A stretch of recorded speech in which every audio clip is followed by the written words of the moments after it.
Welcome to the Poetry Podcast with A, an Amber Michelle's work production. In this series, The Pop-Up, our mission is to pop up in the community to connect with writers, authors, and poets. Rachel Pierce, thank you so much for joining me on the Poetry Podcast with A. Yeah. And so this series of the podcast, I pop up in the community talking to creators of all kind, writers, readers, authors, poets, and I'm so excited to have you on today because you're the first dedicated reader that I've had on the podcast. I'm honored. And I really want to start doing more book reviews with readers because before we were talking and we were talking about how many readers, like dedicated readers, Yes. bookstagrammers, Yes. there are in Kansas City. I know. I'm shocked. I had the pleasure of meeting so many other bookstagrammers at the Heartland Book Fest. I've gotten together. I've met some people online. I am shocked at the community in Kansas City. I had no idea that there were so many of us out there. I know. It's so amazing. It's so incredible. That's why I'm excited to just like dive into like what that all entails. Mhm. And you're very unique in your process. So we'll dive into that. But the one thing that we do that's unique on this podcast is there's no set location or on this series. Mhm. So we pop up in all different types of locations. So can you explain where we are in this beautiful weather in Yes. October? Well, I think we've picked an incredible place to pop up here because this is Kansas City right here behind us. It's one of my favorite looks of Kansas City. And you're right, it's such a beautiful day today. It's one of those cold mornings, hot days, and it's just gorgeous. I'm so glad that we're up here. I know you can like feel the moon energy right here, like the Yes. cold on the front and then the sun in the back. So we have the Missouri River right in front of us. So it's So like pretty. a contrast of this very city urban background with this very lush nature foreground. It's just the perfect place. I know. And another thing too, I did say we were recording this in October and it's not going to come out for a couple months because I'm pre-recording for a baby. So if that's confusing to anyone, that is why. That's why it's not snowing right now. Yeah.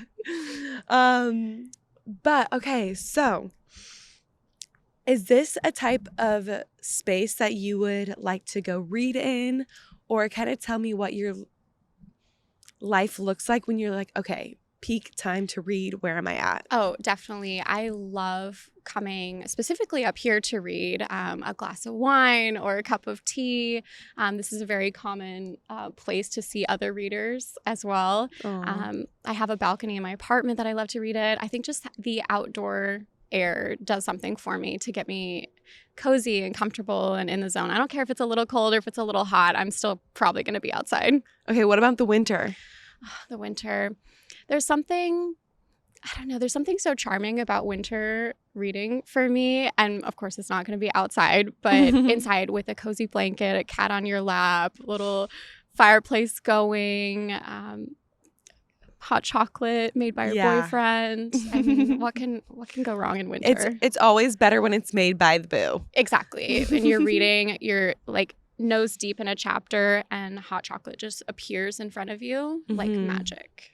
It's so strange. Do you have like a book that you always go back to yearly? I was about to say no, but then I remembered that I do. My favorite book of all time is Through the Looking Glass by Lewis Carroll, Alice in Wonderland as well. And That's so funny you say that because they're doing that at the Kaufman right now. I did. My boyfriend and I, we just went and saw the ballet. It was Aww. incredible. It was such a great interpretation of Alice in Wonderland. But the story, it's childish, it's juvenile, so to say, but every time I read it, I get something new and sort of insightful out of it. So it's a constant reread for me. Okay, what genre? Fantasy, I suppose. Children's book genre, fantasy. Very like. How long would it take you to read? Oh, it's a quick read. It's like a couple of hours. Okay. It's definitely designed for kids. Okay. And there's a lot of poems in there too, which is fun. I've never read it. You should read it. Oh, it's so good. It's one of those books that makes you feel like you're in a fever dream. And of course, it's Alice in Wonderland, right? It's she's literally in a fever dream. So that all these weird and crazy things keep happening, which you can sort of dissect, and it's all metaphors for whatever you want it to be in the moment. So I think it's a good one to reread as well. Yeah, so is fantasy the genre go-to for you? I would say lately, doing this book bowl challenge, which I know we're going to talk about, there has been no set genre for me. I am bouncing around like whiplash from genre to genre. Sometimes it's fantasy, sometimes it's sci-fi. But if you had to pick. If I had to pick, that is so tough. That's like asking you to choose your favorite child or pet in my case. I don't know. I've been very into historical fiction lately, but then there's a few like nonfiction memoirs that have really stuck with me and pulled me in. So I would say it's kind of a mixture. I don't think you can hold me to one.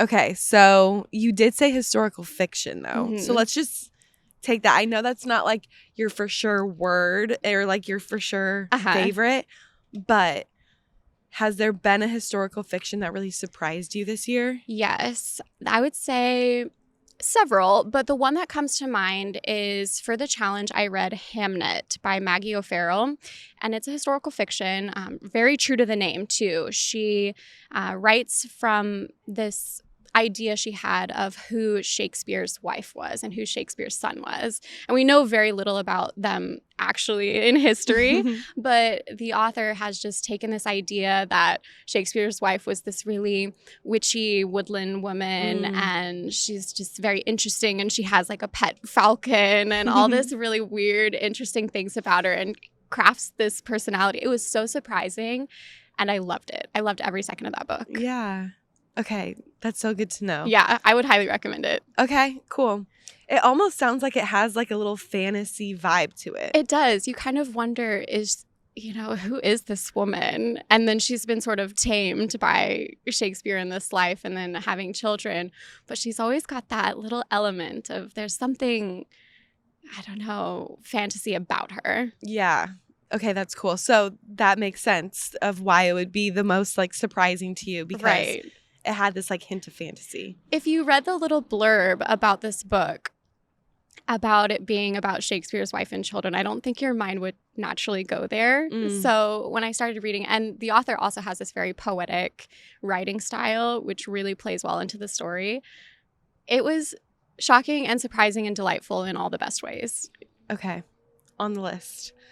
Okay, so readers always kind of end up making the best writers. So I have a lot of writers on this podcast and they always contribute it to reading. So I'm curious from like an avid reader like you, what advice would you have for like a reader or a writer in terms of what makes a good book a good book? That is such a good question.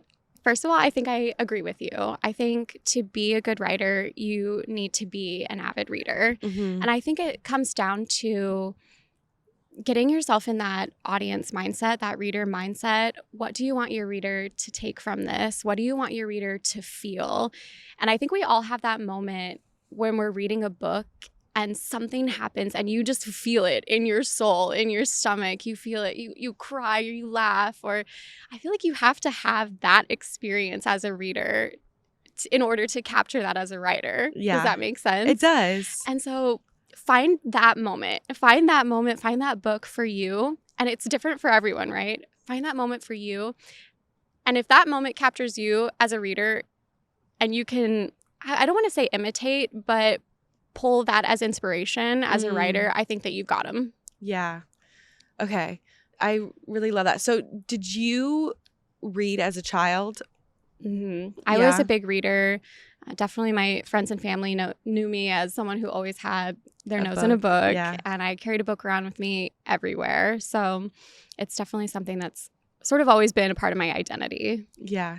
Was there ever a time that like it fell off and you had to pick it up again? And like, what was that process like? Can you feel a difference? Yeah. Like who you are when you're reading and not reading? Exactly. I think this is a common story, perhaps. I as a child, never put down a book. I was always reading, under the blanket with a flashlight at night, my mom banging in the door, telling me to go to Classic. sleep. Yep, it's the stereotype, but it was definitely true for me. And I think life got in the way, in my 20s. I kind of fell off of it in college as well.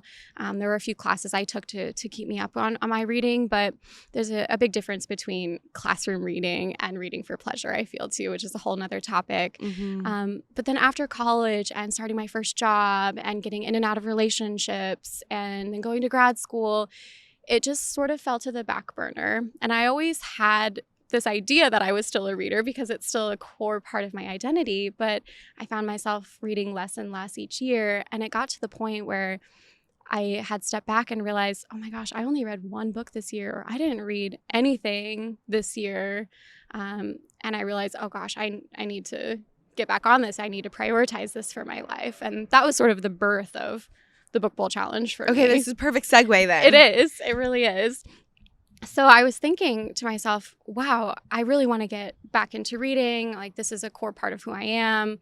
It's fallen to the back burner.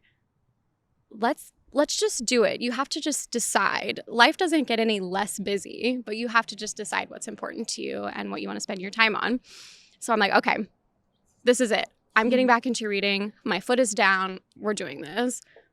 But what do I read? I've been seeing on Instagram all of these amazing books people are recommending. I've been seeing all those lists that come out. Oh, these are the best, these are the books that everyone should read.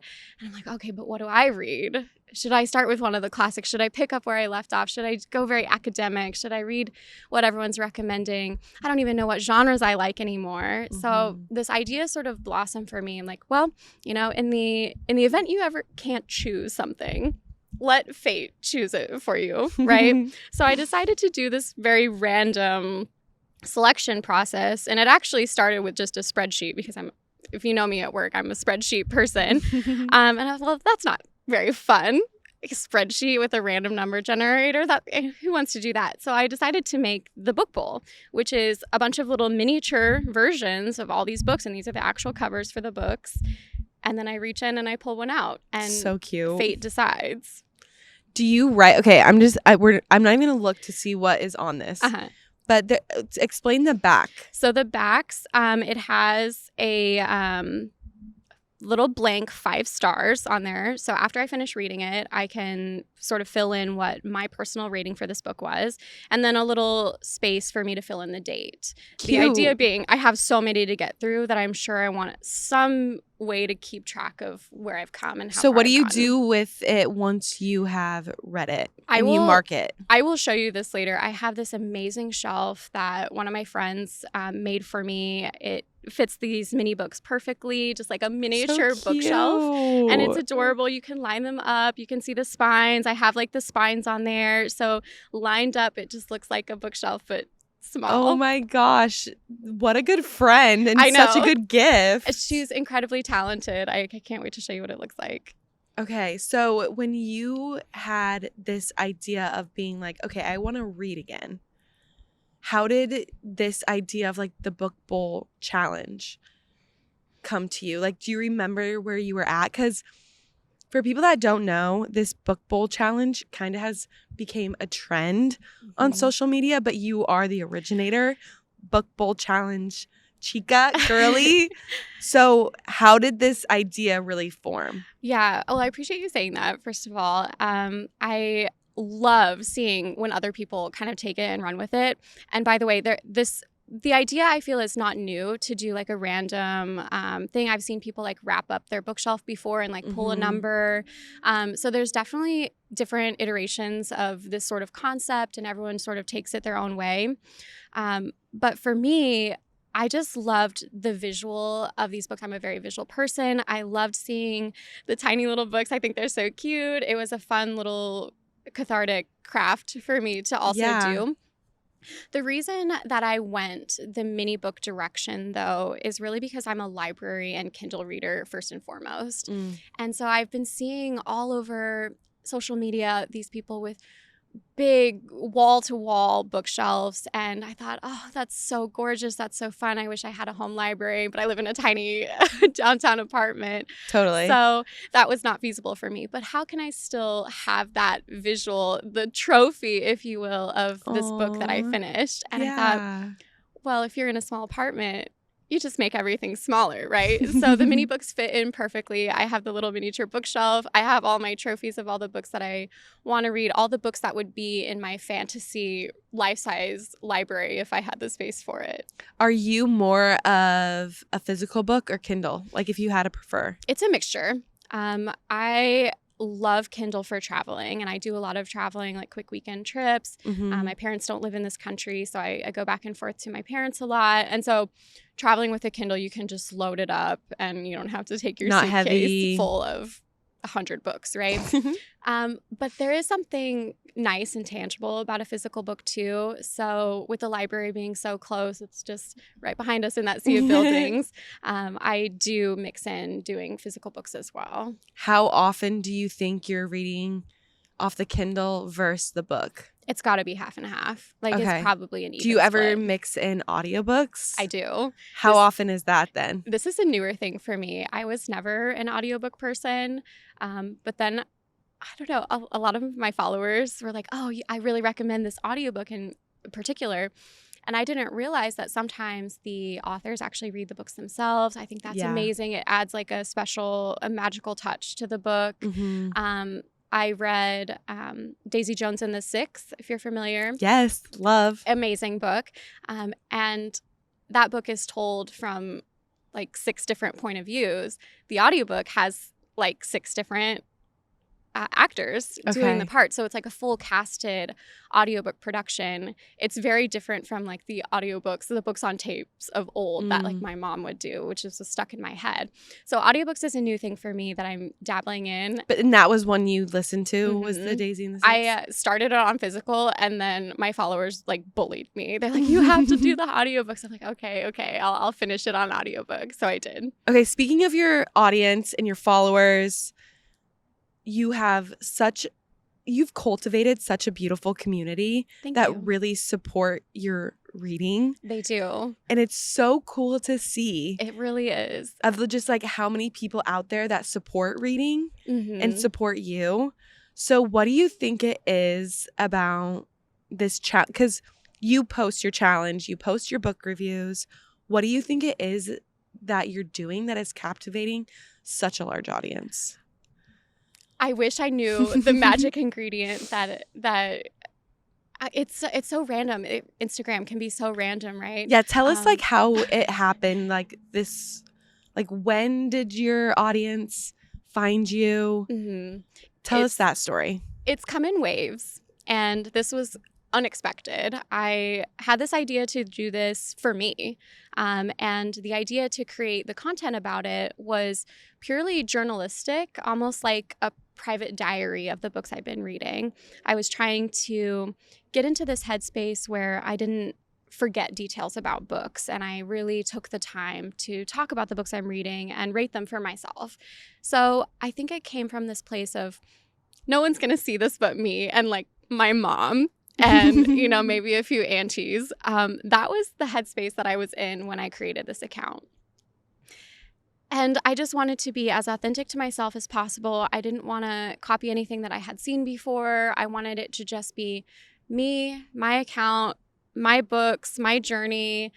And I like to think that that's what has resonated with people, this authenticity, this idea that I'm reading a mixture of old and new. I'm reading a mixture of nonfiction and fiction. There's all of these different books that maybe people have heard of and are also interested in. They'd like to see what I think about it, which has been incredibly surprising, but also so heartwarming. And you're right. They're the best. They're just so wonderful and supportive of me, and I'm so grateful for that opportunity. Have you learned, or what do you appreciate the most about your audience? That's a really good question. I have so many things that I appreciate about them. I think there's a big diversity in my audience too, because when I pull a book out of the book bowl, there's very often times that someone will be like, oh my gosh, this is my favorite book of all time. I'm so excited that you're reading it. And another person right beneath them will be like, I read that. I hated it. DNF'd. And so it's this idea that you don't have to purely follow people who exactly align with your views. And sometimes I read a book and I'm like, yeah, it wasn't really for me. Mm-hmm. But someone who said that it was their favorite is still there cheering me on and supporting me. So I kind of have learned to love this idea of diversity, and we have differing taste, and that's amazing. They don't unfollow me because I didn't like a book that they liked, or that I loved a book that they hated. We can have a really interesting conversation about, oh yeah, I thought this character was trash. He was awful. And they're like, oh, I love this character. He's my favorite. Have you met amazing. Your audience in person ever? Like, have you ever met anyone like off the street or anything? I have. Completely by accident. I had someone recognize me for the first time, which has never happened to me before. And I was just like, maybe as awestruck as they seem to be that someone would recognize me. I was actually in Vienna, Austria. Oh my gosh. For a Taylor Swift concert that never happened, unfortunately. But I was walking the streets of Vienna, and this girl and her mom were like, oh my gosh, you're Rachel. And I was like, yes. Who are you? And they're like, I follow you on Instagram. I was like, no way. Just like book bowl challenge. And then she had her mom take our picture, and she was so sweet. And she wanted to tell me all about the book she was reading. Like I said, this is not an everyday occurrence for me. I'm not like millions of followers, so this was very shocking, especially in another country. Yeah. Was she from Kansas City? No, she was from, I think, Romania. Wow. And she was also in town for the Taylor Swift concert. I did not publicize that I was in Vienna for the Taylor Swift concert before I went there. That's insane. So it was a purely random coincidence. That's so crazy. It is. And that was like the first time that happened? That was the first time that ever happened. And you're like, this is my Taylor Swift moment. Right. Exactly. I'm like, yep, I know exactly how Taylor Swift feels. Okay, I love that. Okay, so tell us, we're kind of ending on the end of the year. Mm-hmm. When do you track how many books you've read in a year, or do you do it since you started this? Let's see. Because what year did you start? I started this around this time. Well, no, it was December of last year. Okay. And I think that's kind of why it's become a thing, because we're thinking about next year. We're thinking about New Year's resolutions. Mm-hmm. I want to read more books. And that was certainly the case for me. But I started in December because I didn't want to be like a January 1st. Let's kick off a new thing. I'm like, no, let's just do it now. Starting now. It was like the last week of December when I kicked this off.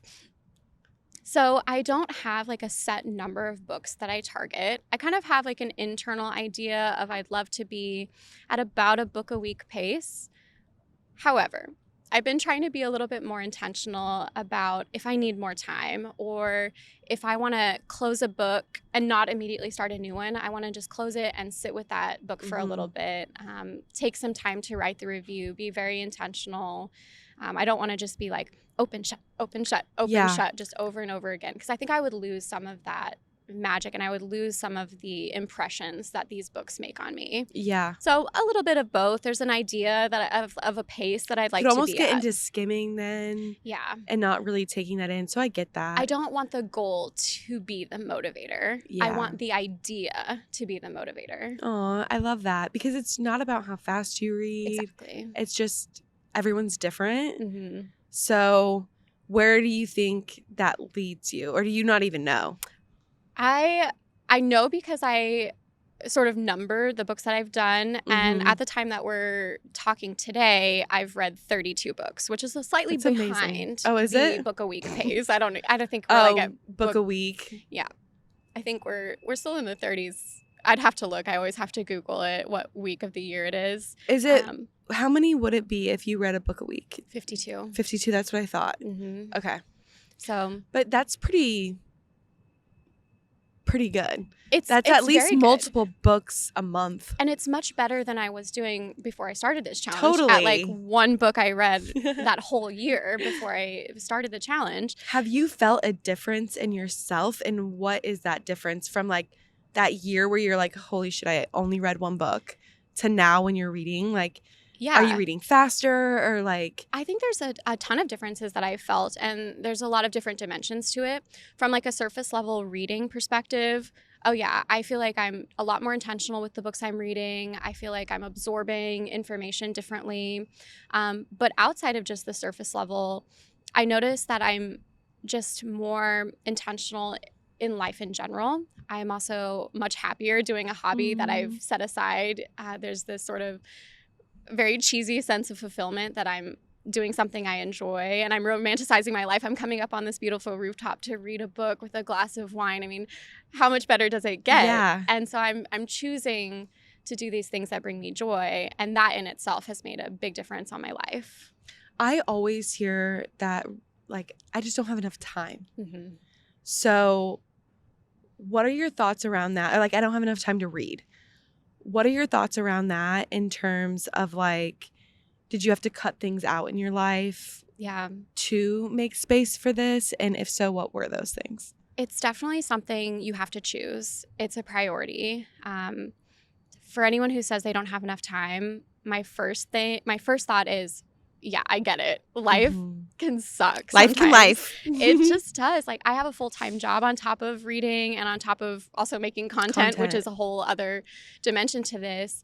I have, weddings and baby showers I have to go to on the weekends. I have things to do. I have places to be. A relationship. I have a relationship to maintain.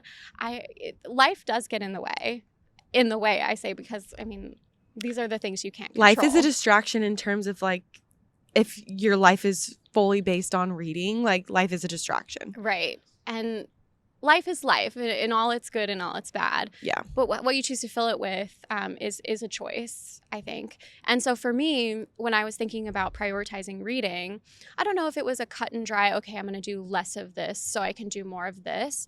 But overall, I was choosing to find smaller moments where I can plug reading in for even 15 minutes. So I'll read while I'm having my morning coffee, or instead of binge watching a TV show, I will binge read, if you will, on the couch with my cat, and see how far I can get.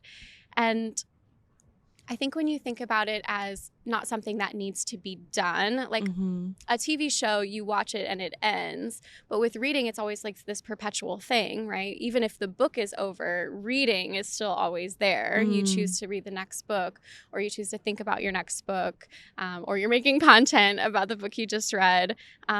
It's a hobby, and you fit it in when you can. And if life gets a little bit in the way, that's okay. I really like what you said about putting reading into things that you're already doing, like while you're eating breakfast, drinking your coffee, sitting, waiting for an appointment. This is where audiobooks has been kind of a game changer for me recently too. Deep cleaning my apartment, having an audiobook in my headphones, game changer. I've kind of switched from podcast listening. I still listen to podcasts if I run out of hours on my Spotify account. Relatable. And then I'll listen to a podcast if like I'm like, oh, I just don't want to buy it yet. I just want to wait. Or if they like don't have it at the library, because I'm also a really big library person. Yes.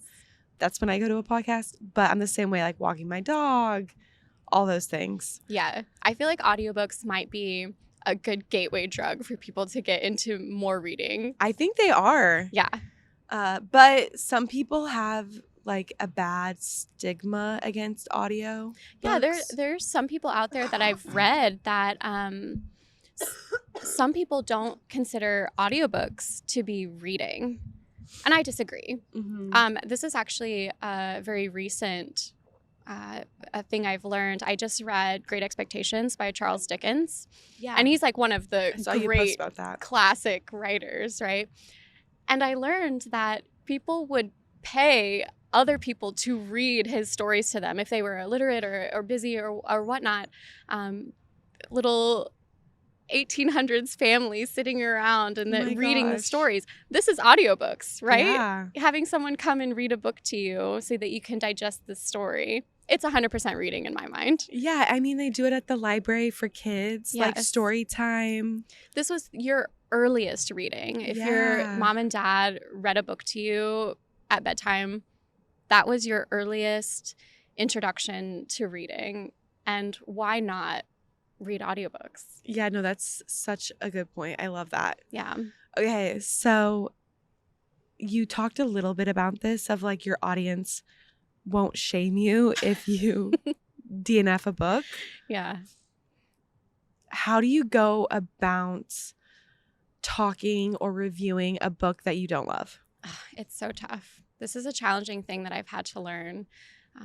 When it was this idea of just talking to myself journalistically, I thought, well, who cares if I didn't like it? And no one's going to see that. But now that it's blossomed into this much bigger community than I ever thought possible, I've had to stop and think about how I want to do this, because just because I didn't like a book doesn't mean the book was bad. Yeah. And in fact, the last book I DNF'd, I didn't even think it was a bad book necessarily. It just wasn't gelling with me. And maybe I just picked it up at the wrong time, or if I came back to it, maybe I would love it.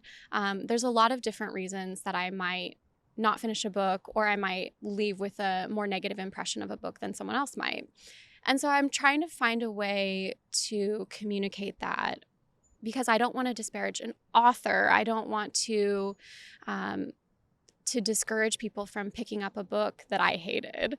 And so I really hope that I've fostered this community on my account, that here's some reasons that this book didn't gel with me. Here's some things that I liked about it. And here's the reasons why my personal rating is 2 stars. And here's a personal reason why I didn't finish it.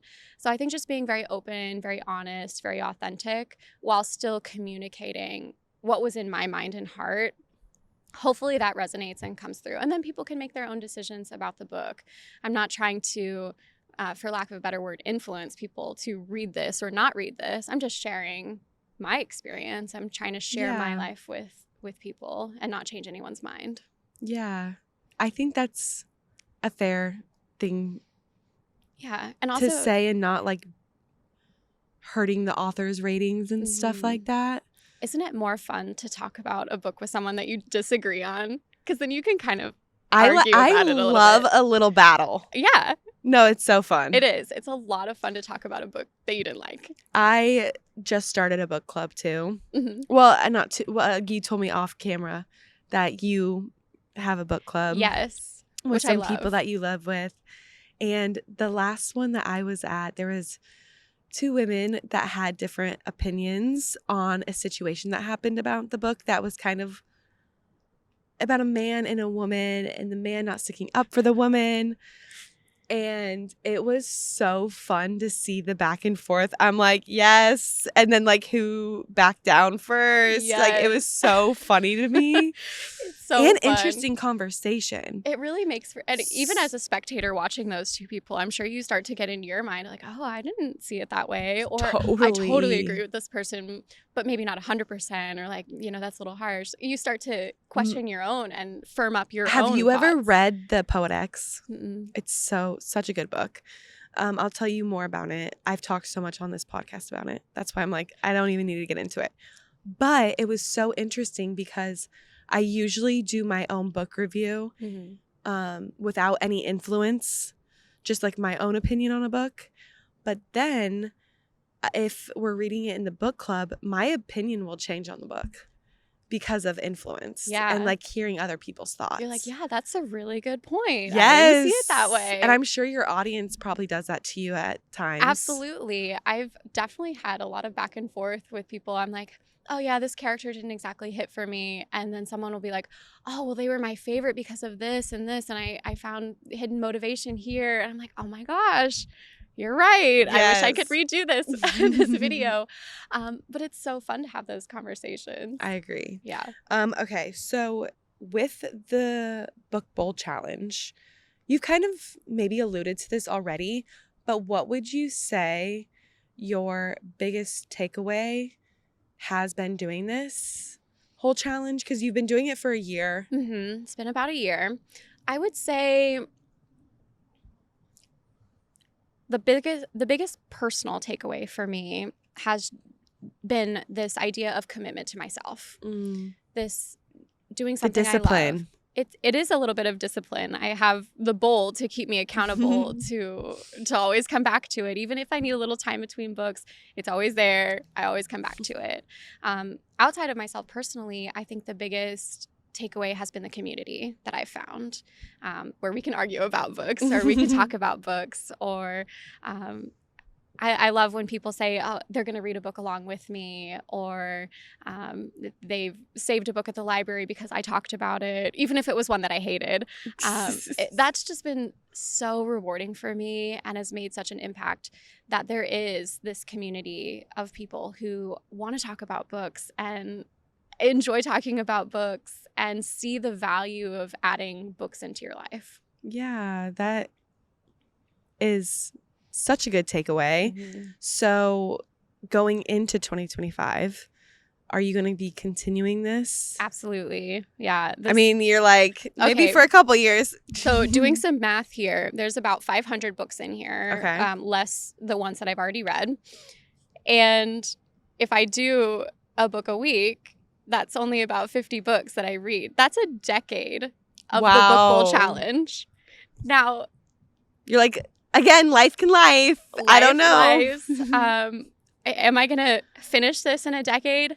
No, I don't think so. And the reason I say that is because even if I read all 500 books that are in here now, new books come out every year. I was going to say, what do you do then? I have people constantly telling me I need to add this book or this book into the book bowl. We've already added a couple of books. It's an ever-changing organism here. And that's how reading should be, right? You don't just read 500 books in your life and be like, well, I'm done. Done. Yeah. Check. Got that off the list. So you will add. I will add. You will DNF some. I will undoubtedly hate some things that are in here or not finish some things that are in here. And undoubtedly some things that are in here will surprise me that I'm, not looking forward to, that I'll end up loving. And that's sort of... Wait, how did you get all these book ideas? Oh, yes. That's a good question. So all of these have come from some list that someone out there with authority has said these books belong in the best books of all time. Okay. So there's several lists. I think like New York Times, like a literary journalist creating these 100 books everyone should read before you die, these kinds of things. But also a mixture of, these were the 20 best nonfiction books of this decade. These are the best kids books that have ever been written. So there's all these different lists, if you will, that I've So there's kid books together. in here as well. There's kid books in here. There's nonfiction. There's poetry. There's graphic novels in here. There's love that. It's this whole mixture of like human creation in here, I feel. Maybe that's cheesy, but it really is very diverse. So what do you think like the future is going to hold for you, like moving forward with this challenge, your audience? Yeah. The constant will be the book bowl. Okay. I'm always going to be coming back to the book bowl. The changes that I see, the new and exciting developments, we're going to do more collaborations. I would love to be sharing the book bowl with people that I meet. Like, let's pull one out and read it. Yeah. I would love to foster an even bigger community of people who want to talk about the books that we're reading, or who suggest books for me to add when the time comes. It's going to be ever changing, but I want to start roping in those people that have made the community special. Okay, so more collaboration. More partnering maybe with like certain brands like libraries. Exactly. Okay. Bookstores. I want to get other points of views in here, different genres, different demographics of authors in here. I would love to meet people and say, what's your favorite book of all time? And if it's not already in here, let's put it in. I love that. This is growing and changing and meeting people and fostering that community. So kind of making it more in person. Exactly. Some more in-person connections. And I don't mind a virtual connection too. I think there's probably some ways that we can collaborate virtually, but totally. I've already met some incredible people in person, like yourself, and a lot of the people we met at the festival. And I would just love to keep that energy going. Yes. Okay. So we've talked about this off camera, We have. but we're going to end the podcast on doing a challenge together. Yes. And you're going to give me the honor. I am. I'm going to show you picking. exactly how it works. Okay. So usually how I do it, I give it a nice stir because people get real mad at me if I don't stir it good enough. Okay. Good tip. Good tip. Then I just reach in and I pluck one out. Okay. So you have agreed to take the book bowl challenge, if you will. And by agreeing that, you understand that we could pull out anything in here. And I'm excited because I'm actually a whiplash reader. Good. I will read historical fiction, a romance, a fantasy, to right now I'm reading a lot of childbirth, like educational, anything. Well, this will be good for you then. Yeah, I'm a very not one type of genre. So you've agreed that whatever we pull out of here, we're going to both read it and we'll get back together to talk about the book and what we thought. And we'll do another episode on the book review series. Yes, we definitely will. We also have the free spaces in here. Oh. If we pull one of these out, you have to pick the book. You have to pick the book because I can only think of books that are in here. You'll have to tell me your favorite. Or we could do one that's like new this year. Yes. Or something. That's a good idea. Okay. And if we pull one out that you've already read, so bad. Excited. Yeah. Okay. Okay, so how about I'll stir it and then you want to plug it in? Okay. Yeah. Here, let me set this down for a second. Is there anything in a way to pick? Like, do you pick on the side, the middle, the bottom, top? Question. I set down the microphone, but I do kind of a mixture. Last time someone told me, you never pick from this side, and I think there was just a book that they saw on the side. Okay, so she's saying, if you didn't hear, Rachel will pick from the side or the bottom or the top, just kind of what she's feeling that day. That feels like a good stir. I hope so.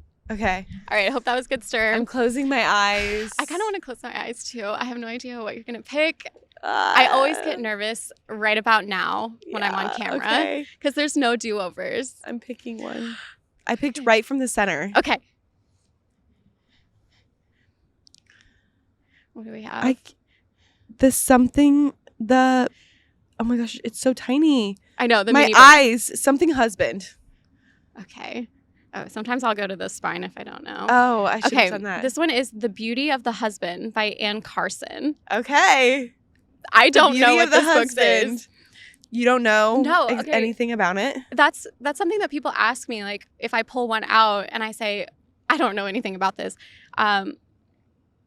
Yeah, that definitely happens. There's 500 in here. I have no idea about some of these. I've never heard of this book. Me either. Okay, fun. That is fun. I pulled it straight from the list and then into the bowl it goes. So I might know like what the cover looks like. The cover looks a little like old fashioned to me. It is. We'll have to look this one up and see. Usually, it could be 1800s. It could be. No. I don't know. 90s. It's going to be like The Beauty of the Husband.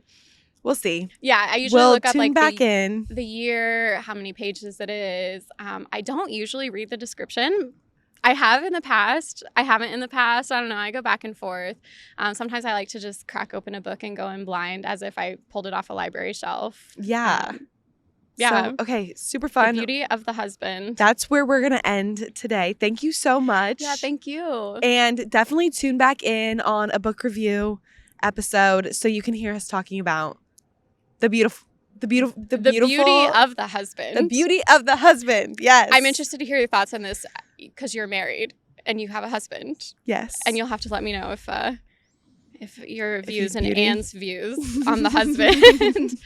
Why do I feel like this is going to be like some like crime, like murder or something? It feels a mystery, maybe. I don't know. Someone out there who knows this book is just probably laughing at us right now that we have no idea what we're getting ourselves into. Okay, I'm going to give you a hug. Okay, this was great. I love Thank this conversation. So much. Thank you.